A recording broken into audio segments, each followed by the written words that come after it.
Welcome to Subramani.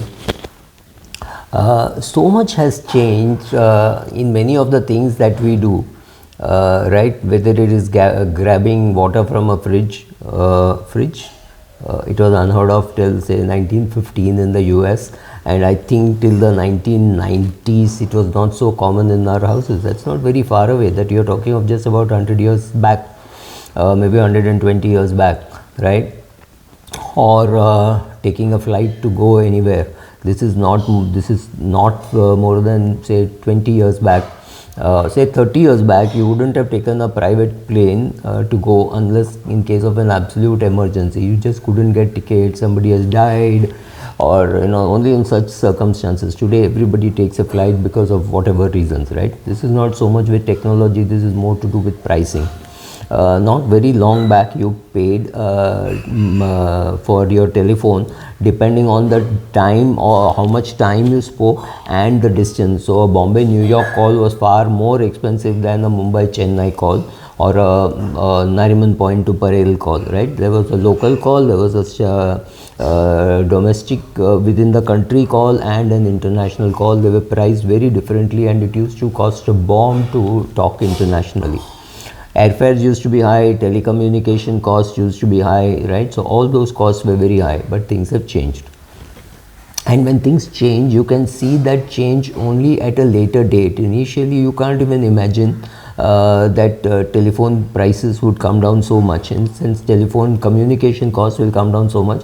But of course the whole thing has been compensated by paying a bomb for the phone that you use. Of course, calling it a phone is not right, because it's a camera, phone, voice recorder, alarm clock, all that built into it. But whatever it is, no telephone instrument used to cost 1.5 lakhs when we were young. It used to be a big black box given to you by MTNL, or that time it was called Bombay Telephones or something like that, right? And you got big directories. Today you have nothing. You just go online, you search for date of birth and phone number of celebrities, you find that also, right? So things have changed definitely. Nothing has changed as much as in the financial service industry and in the investing. With retrospect effect or with hindsight, I can tell you that in 1979 your 100 rupee investment in the Sensex would be worth about 1 lakh today. I am assuming a total return index. All the dividend got invested and you do not pay any taxes. This is in retrospect. Now, does it mean that in the next 21 plus 23, 44 years, you will see a 700 time growth, right? 70,000 is 100 into 700 is 70,000. Will you see such a huge jump in your portfolio? Extremely unlikely. Does it mean that in the US, again in the US and in India, one thing was very certain: all you had to do was invest in the index continuously whenever you had money for a long period of time.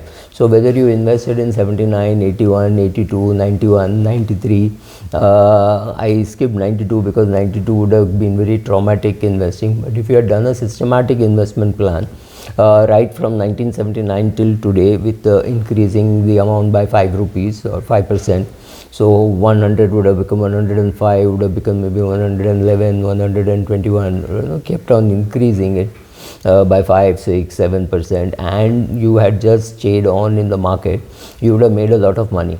But I am saying this in 2023, in 1979 we didn't know this. Also in 2023 you can look at the Dow Jones and say, okay, 50% of the return is appreciation and 50% is dividend. That is also true. The question is, nothing was known before, and even today to think that, oh, you just invest in the US over the next 30-40 years you will make money, maybe you will not. Maybe the wokes and the communists in US will destroy US the way some of them are trying to destroy India, right? So you don't know what is going to happen. You also have to understand that the US got a free run. They could traumatize people, they could do regime change, they could tell India, you want to build the Hirakud Dam, very good, we will give you money provided you buy cement from us, right? In those extremely favorable circumstances, the US created so much wealth. In fact, all the literature that you see is to say, keep buying and you can't go wrong, right? Will it hold true from now onwards? That is the question which you have to answer. The answer seems to be yes. Equity will give you better returns than gold, real estate, or debt, right? There is enough reasons for me to say all that, but the question is twofold. Am I sure about it? Answer is no. Secondly, what happens if a new generation says, I don't want equity, it does not interest me at all, because equity is also taxed at 25%, bank deposits are also taxed at 25%, so there is no great tax differential. I am saying, assuming tax differential goes away. So maybe there will be a big set of people who will say, why should I take any risk? Is it worth taking risk and paying 25% tax?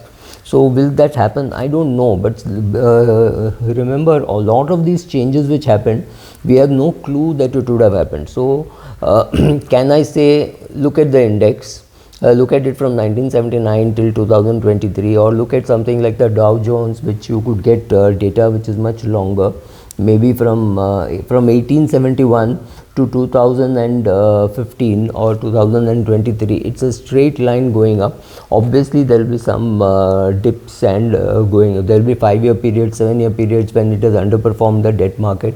So will people change the way they invest? Will equity start giving returns not so great? Will equity and debt returns start catching up?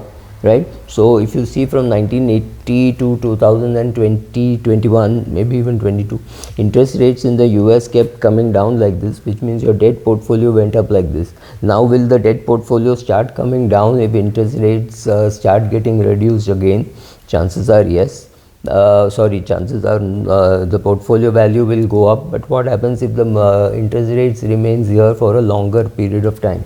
We don't have answers to any of those questions today, and you need the answers today, because to say this would have happened is very easy, to say this actually happened is very difficult, right? So don't take market history for granted. For example, I was speaking at an investors association and I said, how many of us are ready today for a market where the Modi government does not get elected back in 2024? And the answer was, the whole class, the jaw dropped. I could see some jaws at the floor of the house. That's what happens. It's very traumatic for people to think of something which they have totally unprepared for, right? So people are human beings. So why should you assume that whatever you think will happen? Some things could go wrong.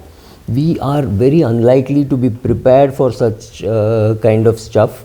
And when you have some part knowledge of history, like all of us suffer from that. We have read some books, we have seen what has happened in the past in the US, what has happened in the past in India, and we sit to think and almost pontificate, saying, I know that in 1996 to 2002 this is what happened in the market, so market can go through a recession like this and things like that. It is still pontification. None of us really know what is going to happen in the market in the future. But the chances are that equity returns will be better than debt returns over long periods of time.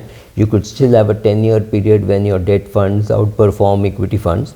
There could be 5 years when the difference is dramatic, but you have to stick around with your asset allocation which makes you happy. Like I'm very happy with the 90% asset allocation in equities, right? So if you are happy with 10% in equity, so be it. If you are happy with 50% in debt and equity, so be it. If you think gold should be in your portfolio, so be it. If you think gold should be in your portfolio through a multi-asset fund because that makes it easier for taxation, so be it. If you think it should be SGB, so be it, right? Understand what you are doing, read history, don't take it for granted. The future is not going to be like the past was in terms of absolute returns and inflation adjusted return and human behavior. The way you behaved is not the way your son or daughter is going to behave.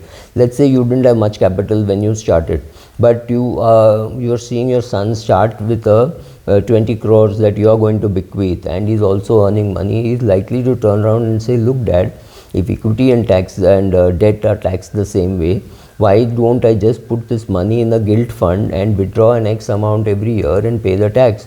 Why should I keep postponing the tax for what? So why don't I work less? earn less, because my debt portfolio is also going to give me a good return, and I will pay some tax on it and live my life. Why can't I slow down my effect, my effort? Why can't I aim for mediocrity? I hear these questions, right, from people saying, I don't have to work as hard as my dad did because I start with a big base. I start with a 20 crore net worth. So why should I work so hard? Good enough a question. I do not know. I don't think I have the answers to any of these questions, right? First of all, it's not easy. Some of these things, but you will also understand going forward is, if you have to get high returns, you have to take some risk. But taking some risk does not mean you will get high return. This is very, very funny, because when you look at somebody and saying, oh my God, Dhirubhai Ambani took so much risk and he got this, there would be another 100 people like Dhirubhai Ambani who took that risk and did not make it. You don't hear about it. Success has a huge megaphone. So here you hear the sound all over the place saying, wow, Mr. Gautam Adani did this, Mr. XYZ did this, Patanjali did this, or Dabur did this. It's easy to see the success stories. It is the unsuccessful ones which you should see and see what went wrong, right? So this is all very important. Look at the election success of BJP. Then you ask yourself a question, what went wrong in Karnataka, and did BJP learn from that in Karnataka? And the answer is yes, they did learn from it in Karnataka. They learned the lessons of Karnataka. Look at Telangana, their vote share has gone up, and believe it or not, about 40-50 years ago, they must have had only that vote share in Gujarat. They start building on it. So take your past, read it, understand it, and build it. Don't think you can do a cut paste on that. That is what is going to hurt you. If you try doing a cut paste, that's what is going to hurt you. So understand that you will have risk, you will take the risk, you will get some awards, you will get some rewards, you will get some punishment. Learn managing all that. Don't just do a cut paste of my videos and think you can build your portfolio. You can't. In fact, using the same strategies which I used in the last 40 years, I won't be able to build a portfolio in the next 40 years. I will have to have new techniques and new things to do. Buying continuously was a fantastic success story over a 40-50 year period. Will it be the same in the same asset class in the same countries? Answer is, I don't know. Thank you.